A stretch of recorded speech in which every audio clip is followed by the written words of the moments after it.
Predicting fish by wind and current? Fish follow the flow, not random. Yo, what's good, fishing crew? Welcome back to Fishing 24 Hours, the Channel 4 epic fishing adventures, killer tips, and stories that make your heart race. Ever sat by the water, float dead still, wondering where the heck are the fish? Or cast all day only to realize the fish are chilling somewhere else? Today, we're unlocking the ultimate hack. Predicting where fish hang out by reading wind and current, landing your bait right in their party zone. Fish follow the wind and flow, not some random vibe. And we're about to crack that code to hook carp, bass, and catfish like a pro. Picture this. A foggy dawn at Lake Ray Hubbard, Texas. Water sparkling, fish jumping like they're in a dance-off. Me and my buddies roll up, loaded with rice cornmeal bait, ready to slay. But an hour in, our floats are lifeless. Not a nibble, even with fish cruising in the distance. I'm about to chuck my rod when my buddy Alex, the crew's fish whisperer, who's always watching the water, slaps my back and says, "Dude, you're casting in the wrong spot." Winds blowing east, currents pushing toward that bank with the roots. Fish are following the flow cast there. I take his tip, spot the east wind rippling the water toward a root-filled corner, and drop my bait near the grass. Boom, in under 5 minutes my float dives, and I reel in a 4-pound carp splashing like it's headlining a show. The gang goes nuts, high-fiving like we hit the jackpot. That day I bagged some bluegill and bass bucket overflowing. Grin ear too. That's when it clicked. Reading wind and current is the key to finding fish. In this video, we're diving into how to predict fish spots using wind and current, why fish follow the flow, how to nail the perfect cast, the best fishing holes, and which fish can't resist. I've got 2 real-deal stories from the US to fire you up. Plus pro tips, beginner hacks, and safety notes to make you the boss of any fishing spot. These tricks work in ponds, lakes, rivers, and creeks across America, from Lake Ray Hubbard to the Mississippi River. For species like carp, grass carp, bluegill, bass, and catfish, grab an ice-cold soda, kick back, and let's hit the water for this fish-finding adventure. Why do fish follow wind and current? Fish are nature's opportunists, sniffing out food like pros. Wind pushes water, creating currents that carry goodies, think rice bran, leaves, bugs, or scraps from human activity. Fish like carp and bass trail these flows to feeding zones, pooling where currents slow, like grassy banks or root tangles. Wind also stirs oxygen, making fish frisky and ready to bite.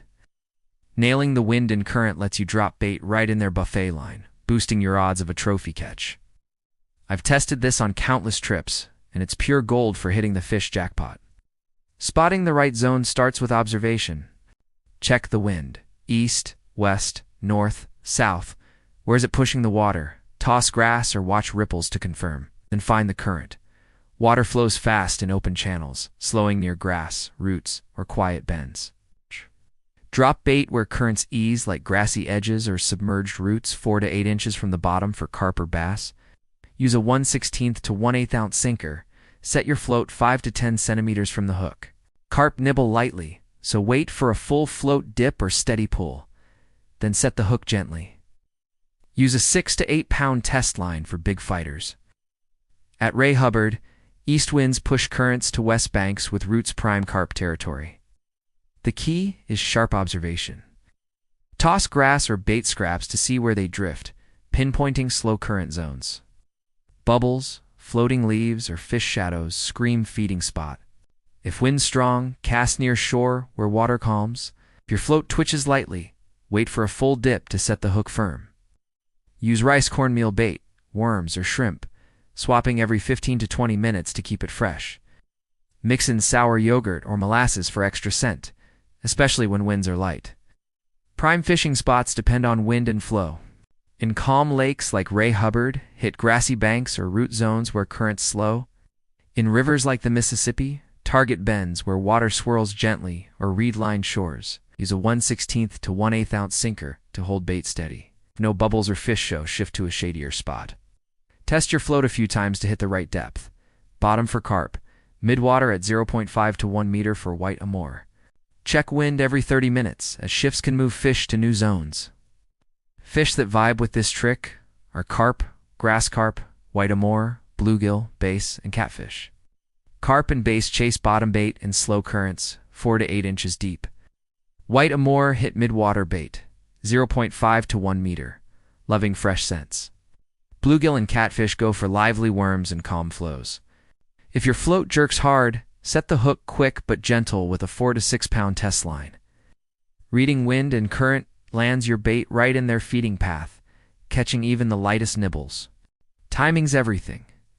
Carp and bass feed hard early morning, 4:30 a.m. to 7 a.m., or late afternoon. 4:30 p.m. to 6:30 p.m. when winds are light and currents steady. White Amur bites strong at midday or post-rain, near flooded grass.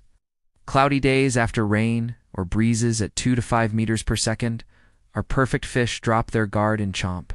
At Ray Hubbard, post-train southeast winds push currents to grassy banks, prime time for casting. If your float's dead, wait for peak hours or shift with the wind's new direction. To amp up success, chum lightly before casting. Near roots, scatter rice cornmeal or yogurt mixed bait for carp. Buy grass, toss dough powder for white Amur, chum sparingly. Wait 10 to 15 minutes for fish to swarm.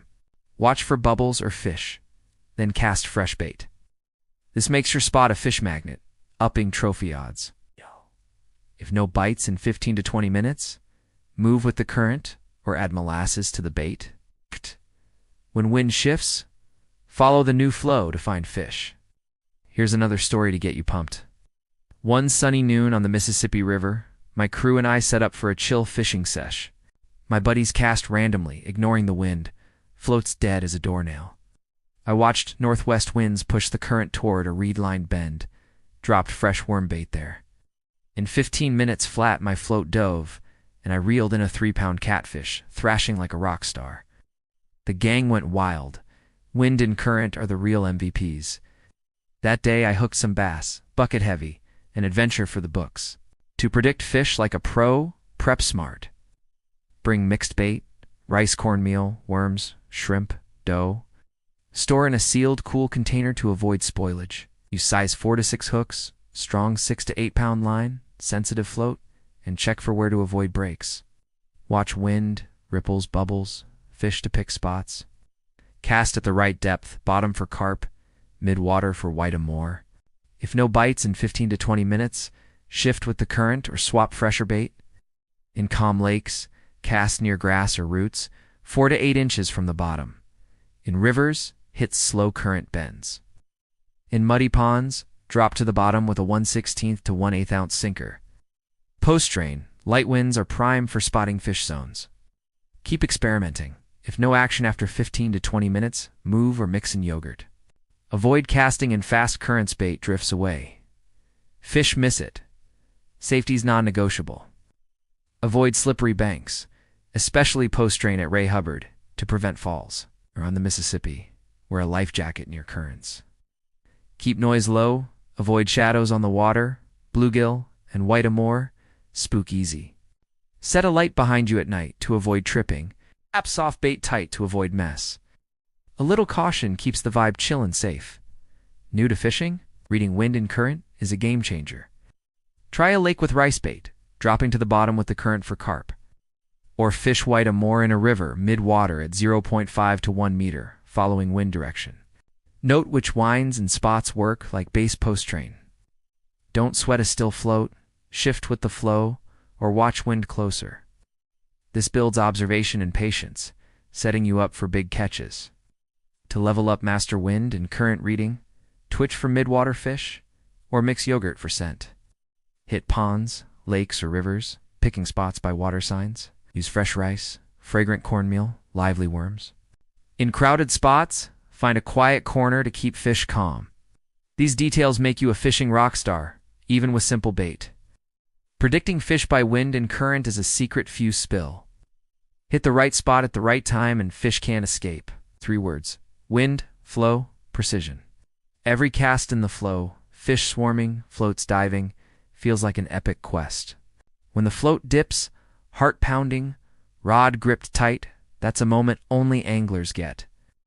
Rookie or pro, this trick makes you the boss of any fishing hole. That's a wrap, crew. We've cracked the secret of predicting fish with wind and current, from spotting flows, picking spots, to dodging mistakes. Hope you're hyped to test this hack. Smitch like, share with your fishing squad, and subscribe to Fishing 24 Hours for more epic tips. Got a wind and current story that's pure fire? Drop it in the comments. I'm dying to hear. Tight lines, monster catches. See you on the next adventure.